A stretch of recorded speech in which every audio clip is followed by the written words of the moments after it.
Hello and welcome, everyone. My name is Jim Basker, and I'm the president of the Gilder Lehrman Institute of American History. And I'm absolutely delighted to welcome you to this evening's special program featuring Annette Gordon-Reed talking about her new book on Juneteenth in conversation with Ed Ayers. Before turning things over to Ed and Annette, I'd like to take just a minute to say a word about the Gilder Lehrman Institute, especially for those of you who may be new to us this evening. We are an educational not-for-profit dedicated to improving the teaching and learning of American history for K-12 schools and for the general public. We have over the years built up a network of more than 29,000 affiliate schools across all 50 states. Through them, we serve about 60,000 teachers on our affiliate school list, and we estimate that the reach of teachers in our network involves something like 7 million students. We have many, many programs, as you can imagine, but perhaps two of the best known are our Hamilton Education Program online, which is free and available to any school in the country. We have something like 5,000 teachers who've signed on for it, and therefore in their classrooms there are about 400,000 students experiencing that curriculum this academic year. Also, another of our big programs are the teacher seminars that we offer every summer, bringing leading historians in every subject from the colonial era to the 20th century to work with groups of teachers. We have some of the most eminent historians in the country, 22 different seminars on every kind of topic. You see some of them listed here. And the big news today is that the deadline for applications for summer 21 has just been extended to May 14th. So those of you who are teachers who had not signed on for a teacher seminar, please get onto it, because there are a few places still left. Tonight, we're very fortunate to have one of the most important and revered historians of our time, Annette Gordon-Reed of Harvard University, both of Harvard Law School and the Harvard History Department. Annette has been a great friend to the Institute for many years and always generous with her time devoted to teachers and programs for students. I'm proud to say that she is also a trustee of the Gilder Lehrman Institute and a most valued one. Joining her to lead the conversation is our good friend Ed Ayers, a former president of the University of Richmond and himself an award-winning historian, most recently winner of the Lincoln Prize for his book, The Thin Light of Freedom, the Civil War and Emancipation in the Heart of America. Annette Gordon-Reed is, of course, famous for her breakthrough scholarship on Sally Hemings and the Hemings family. In fact, I had the pleasure a few years ago of personally presenting the George Washington Book Prize to Annette for her magnificent book, The Hemings of Monticello, An American Family. I love that title. I think it's one of the most perfect I've ever heard. In the book she will discuss this evening, Annette returns to her roots in Texas to tell an important story that's long been overlooked, and I think it's full of deeply personal significance to Annette herself. So I want to say thank you to Annette and Ed both for being with us tonight, and I know that everyone in the audience is going to enjoy your conversation about on Juneteenth. Over to you. Thanks very much, Jim. I'm Ed Ayers, and it's great to see everybody and great to share a screen with Annette Gordon-Reed. As Jim said, one of the beloved figures in our profession. And she's done it with bravery, too. Sort of burst on the scene with her book on Thomas Jefferson and Sally Hemings, and then followed it up with this incredible book of Hemingses of Monticello, won 15, 16 prizes, who's counting, and then Most Blessed of the Patriarchs on Jefferson and the Empire of the Imagination with our good friend Peter Onuf. And every time I've seen Annette, I'm so struck by her grace and wisdom. So I want to spend most of my time talking with her tonight rather than going through the rest of her remarkable accomplishments. So Annette, it's great to see you this evening. Great seeing you. I'm very happy to be here with you, Ed. Well, I really enjoyed reading your book. I feel special since it's not actually out yet, but had a chance Tomorrow. to do that. Yeah. And so I'm beating it by good, 18 hours. That goes on my CV to do that. And so there's a lot of questions I have about it. And I know that the many folks on our session will have questions for you as well. So I want to plunge in. So maybe we can begin with a simple question to help get our bearings. What exactly is Juneteenth? Well, Juneteenth is the holiday that commemorates the day that Major General Gordon Granger landed at Galveston and announced to the enslaved people at Texas that they were free, that slavery was over, General Order number 3. And there are some stories about how this took place. Some say he stood on a balcony and read it. Other people say that he and his soldiers, about 2,000 of them, fanned out through the city saying this. He probably both, as you know, as a historian, it's never really one thing, it's a bunch of things. And yeah, so it commemorates that date that was originally, people called it Emancipation Day. And then somehow it got shortened to Juneteenth, June and 19th. So all the teachers on the call will recognize that that is a few months after Appomattox. Yes. What's the deal with that? Well, the Confederates kept fighting. The Army of the Trans-Mississippi surrendered in the beginning of June, and they knew it was all over. They won their last battle, their final battle, ironically enough, but everything was over militarily, and Granger got the orders to go over to Galveston, which was the most important city in Texas at that time, to make this announcement. And that sparked jubilation on the part of enslaved people that was met by some violence. And it was the beginning of this commemoration that has lasted to this day. So how important was slavery to Texas? Well, it was incredibly important. It was the raison d'etre, some may say, for it. I mean, many of the settlers who came over were people from Alabama and Georgia, and who were there to bring the Cotton Kingdom to this place that East Texas. Most people think of Texas, or many people think of Texas as the desert, but it's not. You know, well, part of it is the desert, but the part that we're talking about near Louisiana is great farmland. And slavery was their opportunity to come and be free in their sense of freedom. And they brought people like my ancestors over with them to work the fields, the cotton fields and sugarcane as well. So Texas is integral part of, slavery is an integral part of Texas, the Texas story. Well, you know, as we'll talk about your book has wonderful, revealing, personal anecdotes, and I like to come back to your friend in New England who sort of said, "So you live close to the desert," Yeah. and you pointed out, no, there's more like beautiful green farmland in Texas than there is in all of New England.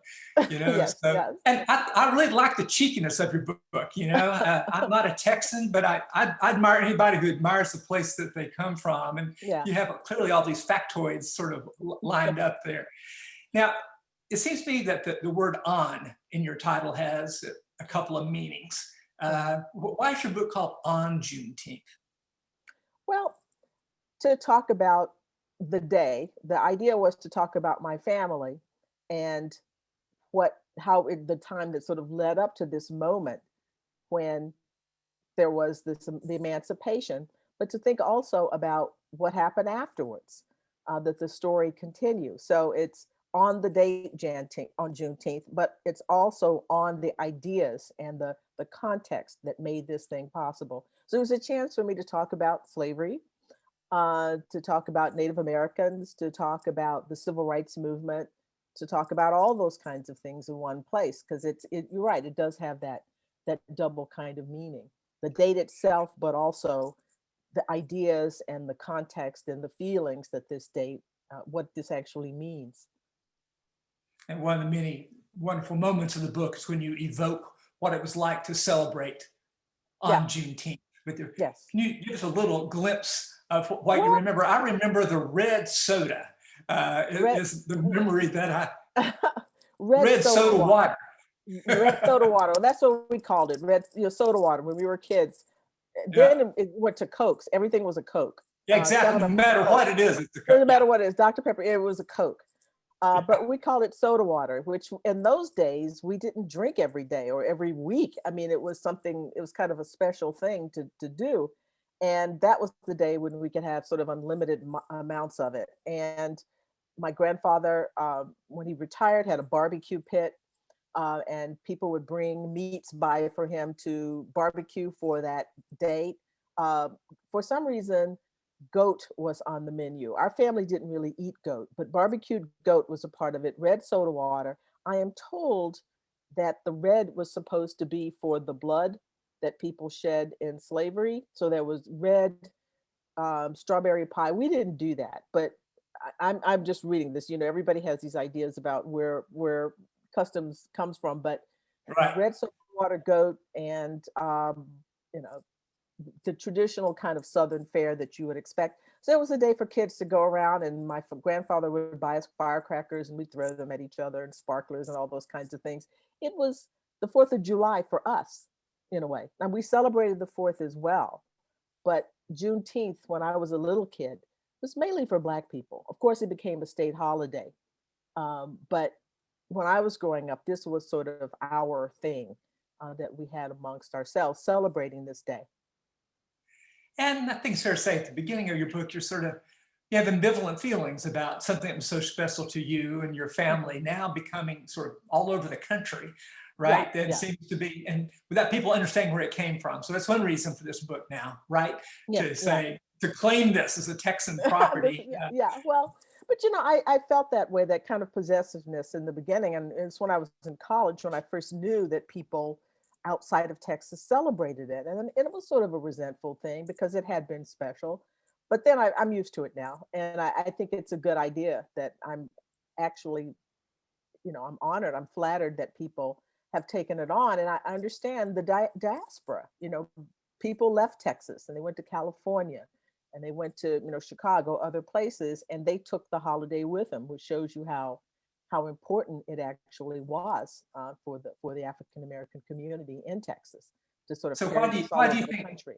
yeah, and so why do you think Juneteenth has caught on, kind of displacing Emancipation Day or some of the other, holidays that were taken over the years? So why is Juneteenth the best one, other than the fact that it's from What's the best Texas? one? Of other than the fact that it's from Texas, what's a cool name? You know, first There is that, Juneteenth. yeah. There's that Juneteenth, and it sort of mixes. It's the creativity of African American language there. These words together, you know, pulling these words together, and I think it's something that it sort of evokes the spirit of. Well, I also think the fact that this was a liberation by soldiers. Some of them were Black soldiers as well. I don't know how much people know about that part of it, but certainly that may have made a difference to the people in Texas who saw that, and to have something Sure. like that happen. And I just think it's the spirit of it, the sense that you're claiming this day is the end of the fighting about slavery. I mean, obviously, you know, the real end of legalized slavery is when the 13th Amendment is ratified. That's not until 1865. But the other dates have difficulty with Emancipation Day or the Emancipation Proclamation. Some people say it should be January 1st or whatever. There's already a holiday on January 1st. And you're not going to get people out of that, you know, to celebrate something else. This is path dependency here. We've I think Juneteenth stands by itself, and it's in the summertime. Picnics, it is perfectly suited for the things that you know that you want to do there, and that celebrate with family and friends and people in the community outside. You know, it's light, and you can go on like that all day and well into the evening. So I think it's perfect. It does sound perfect. It's like you might have written the brochure about this. I think sounds great. So, your book's a really interesting sort of combination of genres. So it's part history and part memoir and part meditation. But why did you choose this way? Because historians like to hide behind objectivity and Mhm, even mhm. anonymity. We don't like to reveal too much about red soda water and goats and stuff. So what led you to tell this story? Well, my editor, Bob Weil, has been after me to write a book about Texas for a long time. He wanted me to write a big book about Texas, maybe to write about slavery, but also do the idea of bringing my family into this, but on a Right. bigger scale than what this is. And we decided just, this in this during this pandemic time that I might do something, but do a smaller version of that and to do something personal. and to sort of be more revealing than I typically am. Our friend Peter said, you know, you are revealing here in an Annette Gordon-Reed kind of way. It's not, I'm not, you know, dishing on all kinds of things, but I am talking a lot about, you know, what it was like growing up in a place like that and my feelings and getting in touch with it. You know, I was cleaning out my closet a few weeks back and I found an essay that I had written that was really the precursor to uh, a Texas town, chapter 2 in the book, when I'm talking about integrating the schools. So this is something that I've been thinking about writing about for a long time. And so it's been on the back burner there, and I just decided to do it. Let's tell that story, if you would. By yourself, uh, first grade, going into the school that had been all white. Uh, Tell people about, since we have a lot of teachers and lots of Well, former students with us, tell us about that story. former students, everybody at school. Um, this is the mid 60s. The school systems in throughout the South are resisting Brown. They were doing that in Texas as well. And they came up with something called the Freedom of Choice Plan. And what that meant was freedom of choice. And all the white parents would pick the white schools and the black parents would pick the black schools. And that's, Right. and everything could continue the way it had gone from, you know, the times of Jim Crow. And my parents decided not to do that. You know, there, and I say in the book, they had sort of shifting answers as to why they decided to Right. do this. I have ultimately decided that it was idealism on their part.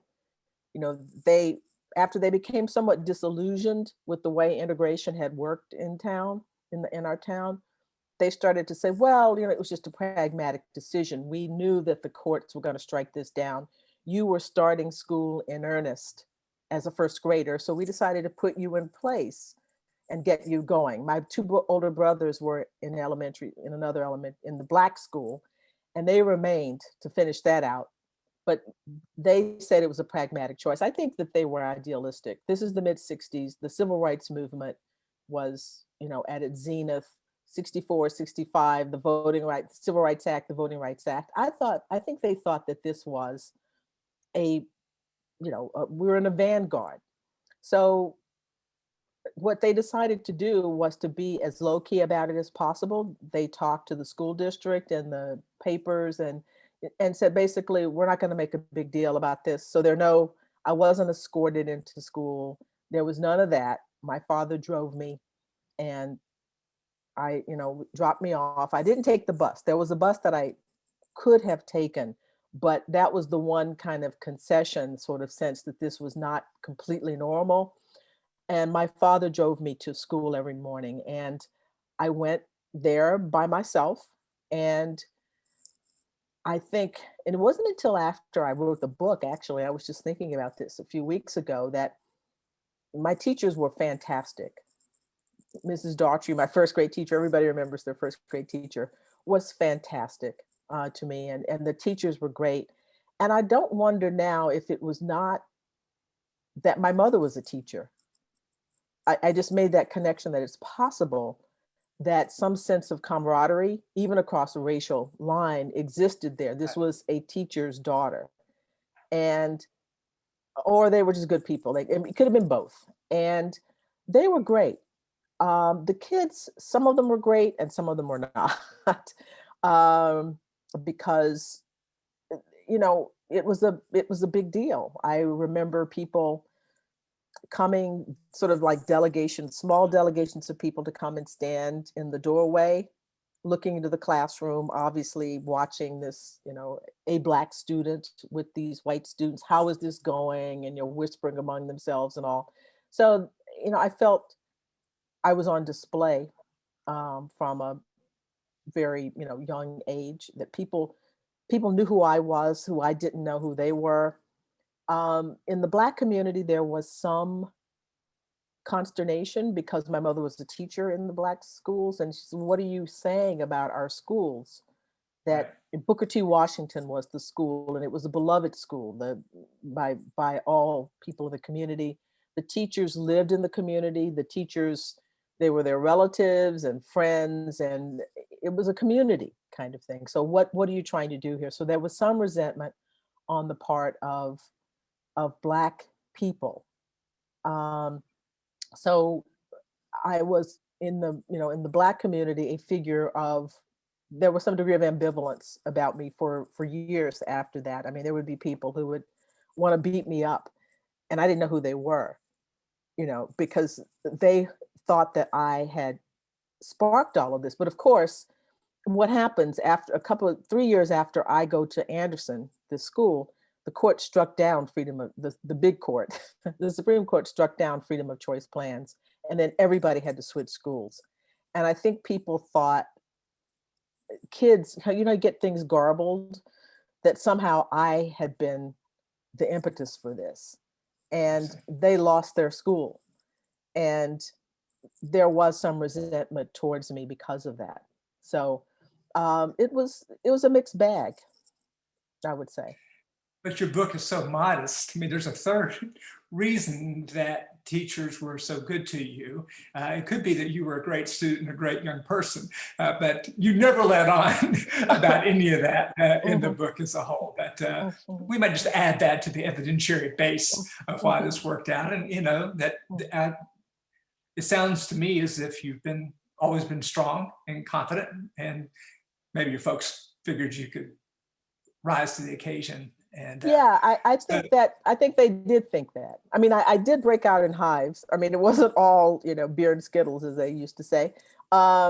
It could be stressful, but as I said, I had a good support from my parents and from the teachers and from a few kids who it's as if their parents may have told them, to affirmatively to be nice to me, because they knew that a bunch of other people would not be. So you use your own experience. You talk about taking Texas history in 4th grade and 7th grade and what you remember from it. And so I'd like to sort of use that premise for some of our conversation as well, because you clearly think, there should be a lot more Texas in American history.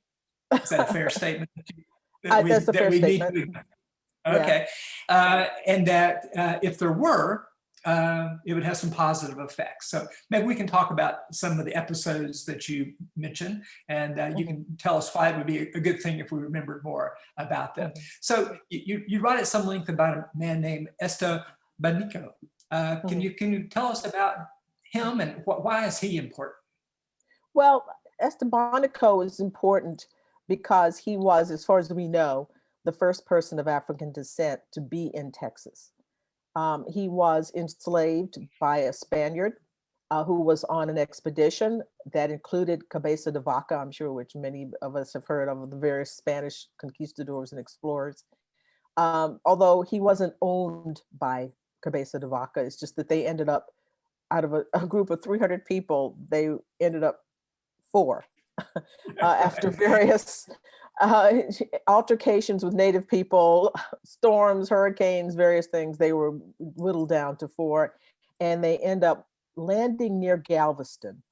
They started out of Cuba, went to Florida, and then crossed the Gulf of Mexico in rafts, wow, and end up near Galveston, and are enslaved for a time by native peoples, end up walking across Texas, through Mexico, getting to the Pacific seaboard, essentially. I mean, it was a long journey. And Cabeza de Vaca talks about this, and we know about this because of his memoirs. And he talks about Estebanico, and Estebanico was a translator at a time between indigenous people, because he was good at languages. And one of the things I talk about in the book is that he's mentioned in passing, but I wonder what difference it would have made if we told the story of an African person, a person of African descent, who was talented, who was sort of outside of plantation slavery. That's what we learned.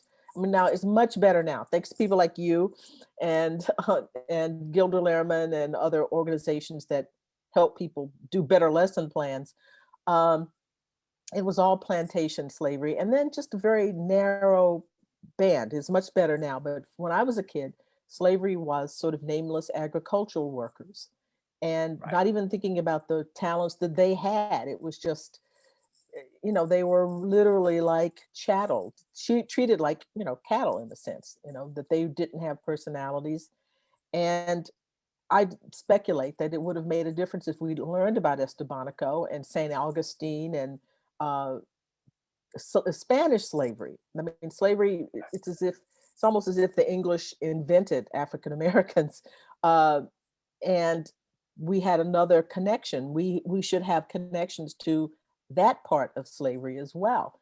The Spanish system that, Africans were here in the 1500s. Estebanico, we're talking about the 1520s. So the idea is to think more about origins, the origins of African peoples in the country. So Texas is a way to do that through Estebanico, and to think about America as something other than just New England or Jamestown. Yeah, for those of us who are working on the memorial for 1619, I'll try not to have my confidence dented by this and recognize that that's important too. But you make a really compelling case for it. So you also write about the history of the native peoples of what became Texas.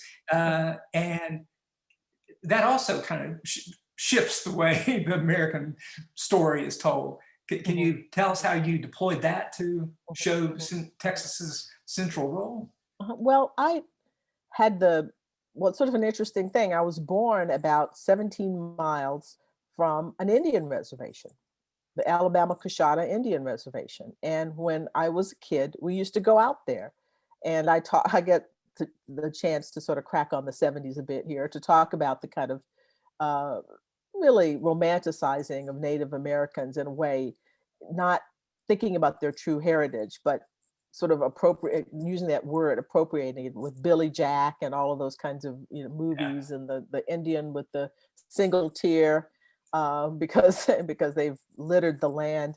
And I wanted to think about this because I start off talking about the story of Cynthia Parker and Quanah Parker, who was the last chief he's considered to be that in the last Comanche chief. And he's the son of a white woman who had been kidnapped by the Comanches and a chief. And one of the things that I talk about is that, sort of thinking about how that story was told to us as a story almost about reconciliation in a way, and romanticized it in a way. And my sort of ambivalence about this story as a kid, because I thought, here's this girl who was almost the same age that I would have been at the time that I first read this, who was kidnapped and made the wife of this chief, or became the wife of the chief, and thinking about the position of women in society, and that it's a much more problematic story, as historians say, than that it was presented to me. But it was really a way to think about Native culture and my father's sort of fascination with Native Americans, claimed Native American heritage, which is probably not true. But he told my brother always cheering for the natives in the cowboy movies. Yeah, and the cowboy movies, always cheering for Native Americans. But then a complicated system, realizing that there was Native American slavery, of enslavement of African people, something that I don't know if he knew that or didn't want to dwell on it. So it's all of the kinds of parts of America: plantation slavery, the Native question, the Hispanic question, westward expansion, plantation slavery. All of those things are in this state, and all that people think about really is cowboys, and that this is something that I think it's a way to study America by looking at this particular state with all these different currents. And that's one of the reasons it's so crazy, because it has all this stuff happening in this one spot. But it's kind of effaced in the way that the story is. And you love movies and television. I love that. And you talk about the movie The Alamo, 1961, I think, which several generations of Americans' perceptions of that event, and helped make a PBS series called The Future of America's Past. And we visited the Alamo to talk with the people who interpret that every day. I saw that. Okay. And I asked them, Well, do you find that you have to overcome a lot of stereotypes from that movie? And the guide said, nobody's seen the movie, nobody knows anything. And he says, is that people don't even remember the Alamo, which would be a great phrase, by the way. So is that progress or loss that young people don't really have any idea of what happened at Alamo rather than a wrong idea of what happened at the Alamo? Well, I think it's a loss because they should know what happened at the Alamo and they should know why it happened, because what happened, it's a lot of things that are going on. As I say, there were natural tensions between the Mexican government and the Texians that had to do with culture, that had to do with religion, that had to do with slavery. And I think what has to happen, that this is an opportunity at the Alamo to tell that story, that the kinds of things we're talking about now with race in Texas didn't just come up in the past 20 years, or, this is not a product of the civil rights movement or the post-civil rights movement. This is something that was there from the very, very beginning. These four groups of people, Anglo Americans, Native peoples, Hispanic people, and Africans, all together in this place, fighting over this territory, but also about this institution that helped build build the state. I mean, people who cleared the forests, planted the crops, and helped them to market and so forth. All of those kinds of things. Those stories need to be known, and the Alamo is a way of telling that. But you don't have to tell the story of the heroic Jim Bowie and Travis. Well, you can tell that story, but you can tell their backstories too. Jim Bowie and his sort of sketchy slave trading, and and Travis leaving his wife and two children to ahead of an arrest warrant to come out to Texas. And of course, there's the very dashing Lawrence Harvey in the movie, and you kind of have a crush on, and it's I can feel that. I can feel that in your book. You mentioned him sort of more times than is absolutely necessary. What? I'm 9 years old. What are you going to say? It's a nice English accent in the middle of Texas. But go ahead. I didn't notice you mentioning John Wayne playing David Crockett. He didn't make an impact on you? No. Okay. All right. Well, I'm from where Davy Crockett is from, and also where one of your books is set. And I went to Andrew Johnson Elementary. Oh my goodness. Yeah. They have schools named for him. 2 in the country, and I went to one of them because we're only 30 miles from where Andrew Johnson was, but which was also the place where Davy Crockett's from. So we have our own kind of, I wanted to work in my own heritage and do all this as well with our time. Yeah. So we'll be beginning the question and answer period here soon. But I have a final question for you. So it might not be obvious to people what would lead you from this fascinating, multidimensional history of Texas to the much trod, worn out history of Virginia. So how did you get from one place to the other, and what was the bridge? Well, okay, that's an interesting question. What is the bridge? What am I going to say? I think the bridge may be my 3rd grade Anderson Elementary class that had a library at the back of it. We had a library, but we also had in the room so that if you finished your work, you could get up and go back and pick out a book and read. And one day I picked out a book about Thomas Jefferson. And it was a child's biography of Jefferson that was sort of related by an enslaved boy who was supposed to be his friend growing up, that presented the enslaved boy as sort of lazy and trifling and insignificant, and Jefferson, everything that was good and wonderful in the world. And I wondered about why it was necessary to do that, to present this boy in that way. Jefferson wanted to learn how to read, and the boy was like, I don't have time for that. Let's go fishing, all this kind of stuff. So that was my introduction to slavery, my introduction to Jefferson, an introduction to Monticello. And that was just an interest. And who knows why something strikes you. I mean, I read about Washington. I read about George Washington Carver. I read about Dolly Madison. I don't know what it was, but it was something about that story and the portrayal of Jefferson in that book that made me interested in him. And I kept reading about slavery at Monticello from that time, age appropriate things.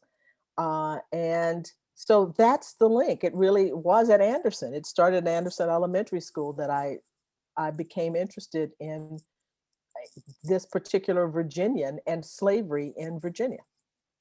Well, it's very interesting. I think it should be heartening to every teacher on the call to realize the impact. You teach a third grader and she ends up winning the National Humanities Medal and MacArthur and the Pulitzer Prize. So I think every teacher should imagine that everyone we're talking to has that capacity in there. So, well, you know, I have other questions because the book is so interesting. I can see, however, that lots of other people have questions as well. And Okay. I'm going to begin sort of working down through some of their questions, okay? So Okay. You should know how many people are eager to hear what Annette Gordon-Reed has to say about things. So we'll start the lightning round now. See what Okay. Okay, so how do we get our schools to incorporate Juneteenth into their curriculum? Well, you know, this is an interesting question for me because being a professor, we know, Ed, we do what we want to do. And I know, I know, I know teachers have, my mother made lesson plans, all those kinds of things that they have to do. I don't just pitch it to people who have the authority to make this happen. My understanding is that, from what I've heard, it's in a lot of schools already, and it's certainly in textbooks that I've seen. There are a lot of sort of extra enrichment things that could be done, books that are appropriate, age appropriate for students that I've seen just from, you know, working on this book and hearing from people, all the kinds of stuff that's going on right now. This is a hot topic, so I can't see. But don't wait, just go ahead and do it, right? That's what you're No, saying. no, yeah. I mean, I can't see what objection there would be to this kind of thing now, because it's such a, I think every state except maybe 3 states that don't have some kind of recognition of it. Well, we just overhauled the Virginia curricula frameworks, and Juneteenth's now a part of one of the first things elementary school students learn about the holidays of our nation. You know, so I love that idea. My mother was also a teacher, 5th grade teacher, and she specialized in bulletin boards, and so that everything that wasn't nailed down was laminated. So she took the next year in her bulletin board. So I think you and I have that in common. So,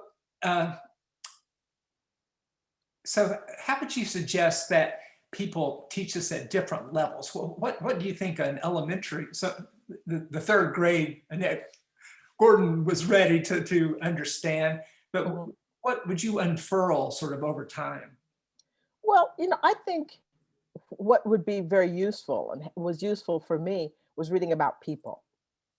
If you can tell a story through the lives of individuals, and I think young people, kids in particular, want to do that. That's something that I think was, my kids went to a very, very good school. But I'm sort of noticing their history education. I don't know that it focused as much on people. There were, you know, the treaties and things that I thought, well, I don't know. Exports are always good, right? Yeah, I mean, I think telling the story of Juneteenth through children. I mean, I've seen a number of books that do that talk about the celebrations that we had. Think of the kinds of things that kids like, that they're attracted to themselves. And firecrackers, picnics, that kind of, no, that's a Texas thing. I can't believe the kind of stuff we used to do as kids that I would never let my kids do, you know, and firecrackers would be one of them.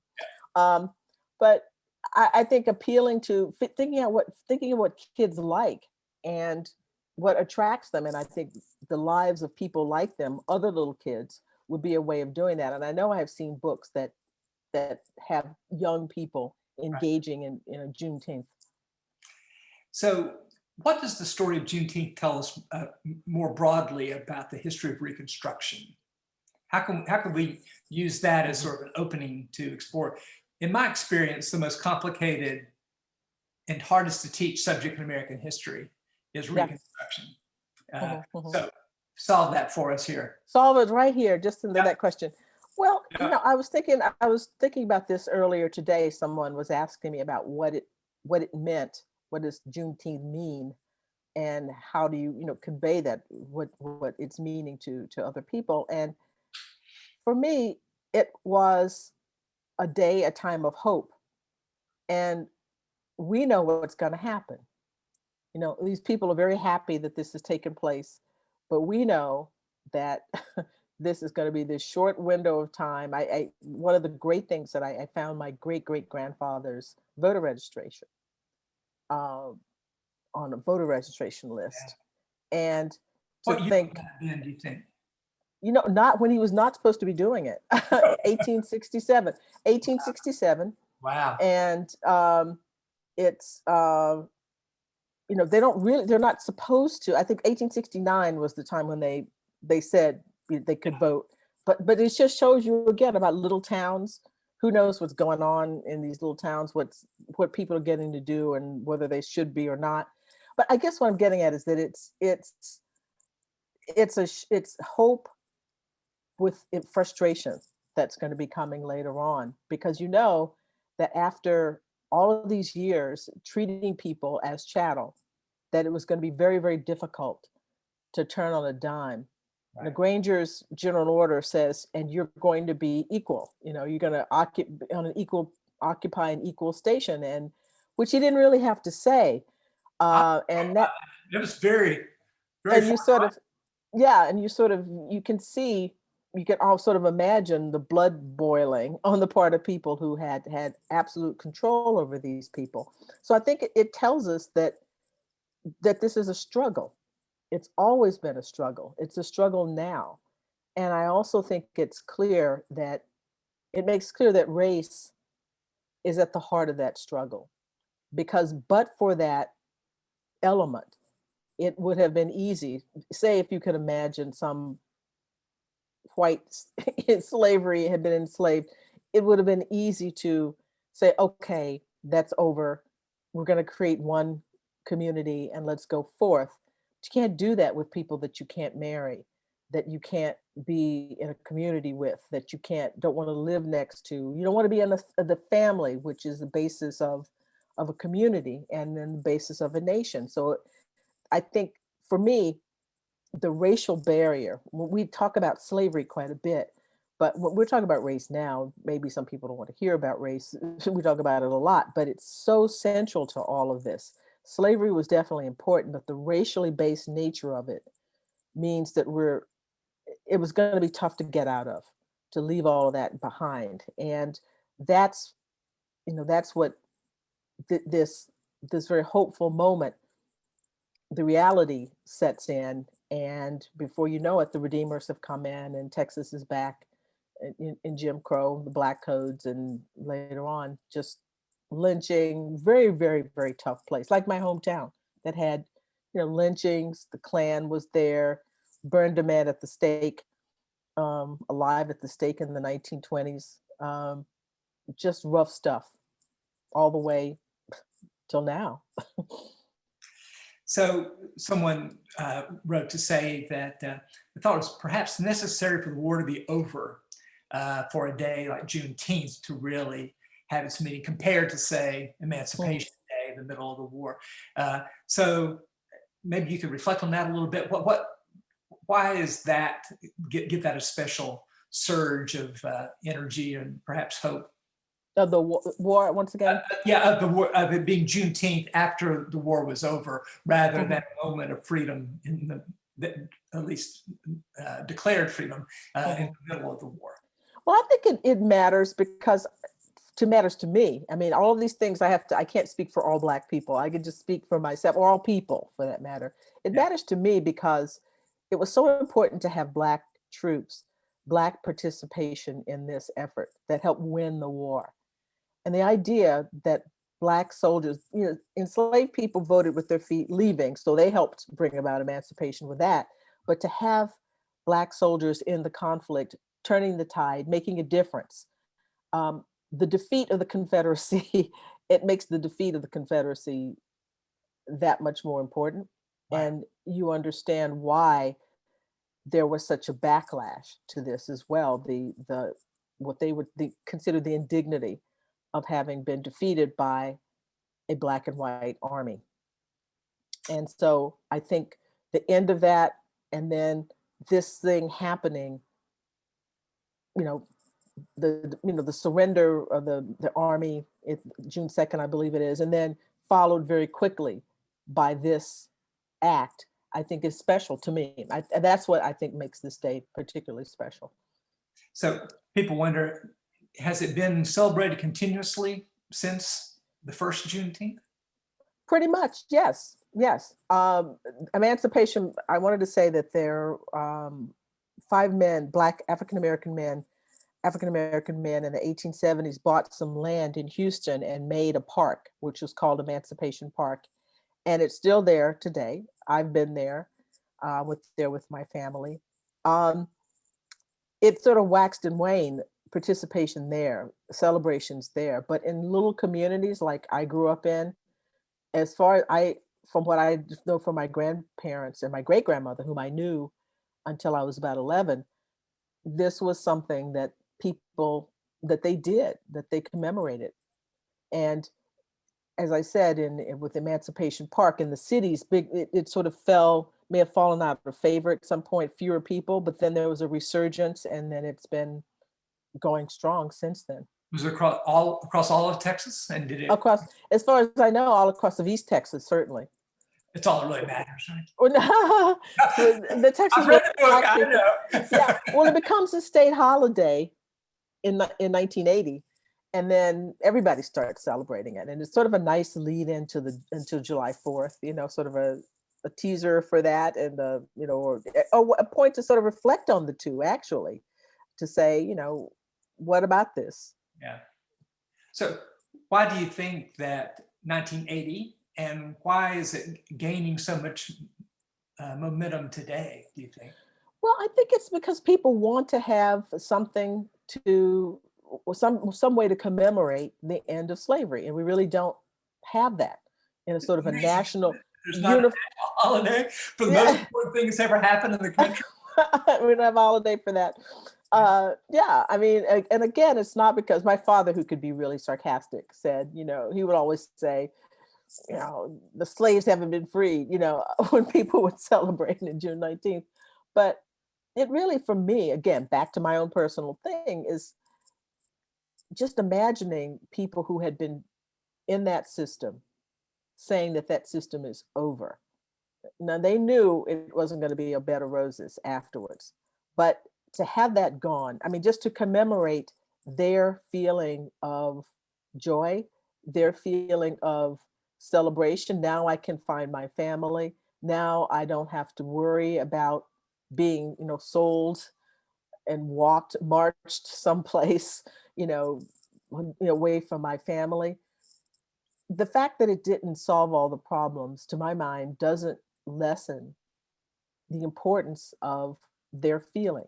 And for me, that the commemoration is about that. It's not to say that everything is all right, here now. It's to say this was a genuine sense of joy at the end of something that was horrific. Yeah, I had my students go online and say, what do Americans think about Reconstruction in general? And they came back, it was a failure. That's the one word and so one reason it's hard to teach. Americans don't like stories of failure. But it's also the case that we lose those moments and the determination of hope. You talked about the schools and the accomplishments that were made there. So rushing past Juneteenth to redemption, at least that's something that's important, I think, for our students to know. Oh, yeah. I mean, absolutely. To think that there were people, Black people and white people, who were actually trying to make a different America. Right. And, they weren't successful, but they made the effort. And I think it tells us a lot about what we're capable of. To know that something like those kinds of things could happen during that time period, we're capable of things as well. So perhaps that leads into a question there. The questions that had surged to the top of the list here.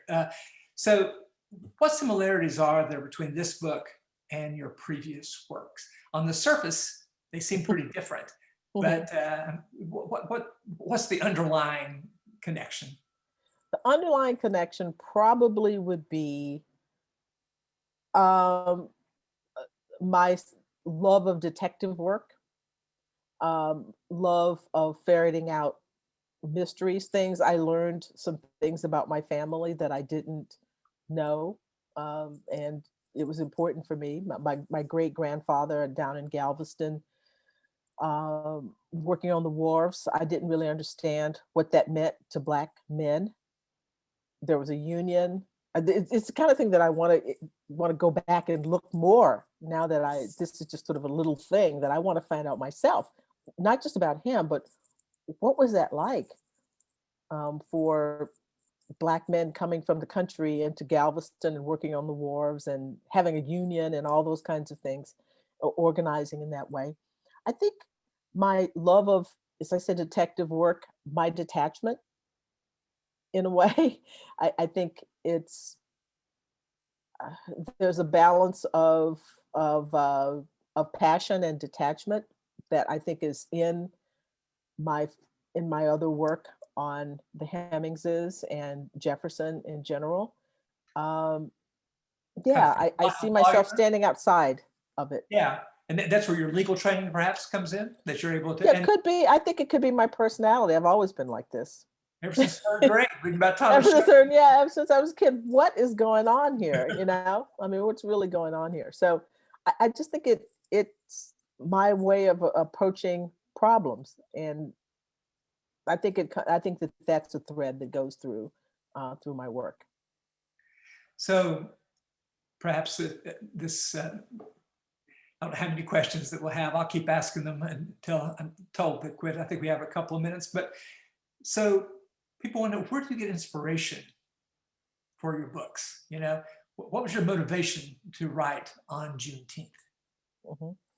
Well, I think I was here in the middle of a pandemic here in Manhattan, a very, very intense, coming off a very intense spring when sirens were wailing, and over in the park, there were tents up for people, for the overflow from patients. And it was just a very intense time. And I was thinking about my family and thinking about my mother, um, who was central to everything that I've done in life. I mean, my father obviously contributed as well, but just thinking about this person who had utter and complete confidence in me from the very beginning of my life, which is why I ended up going to Anderson School. I'm sure she thought, she can do this. And I wanted to write about them. I wanted to be able to say something about them in a context, not just write about them in a, in a self-indulgent kind of way, but to put them in history. To make them a part of it. Great gift to all of us that you did. It's just a beautiful book and inspiring, and made me glad I'm a historian. It's like, okay, let's do this. So thanks so much, Annette. And I want to thank everybody else for joining us tonight. A big thank you to the Gilder Lehrman Institute for hosting the event, giving us huge audience for this new book, and providing the opportunity for us to have a conversation you can't just hear anywhere. Yeah. And if you'd like to order your own copy, there'll be a link dropped into the chat that you can do so. There's also going to be a recording of tonight's event shared tomorrow with everyone who registered. It'll be posted on the website. And so share it with your students, friends, and colleagues. And the Gilder Lehrman Institute offers programs like this one quite often. Not always this great, but very, very often. And so you want to feel free to explore the GLI website for more information on upcoming events and other American history resources. So we thank you for your attendance. And Annette, we're really grateful to you joining us. Congratulations on yet another wonderful book. Look forward to seeing you again soon. Thanks a lot. Bye-bye.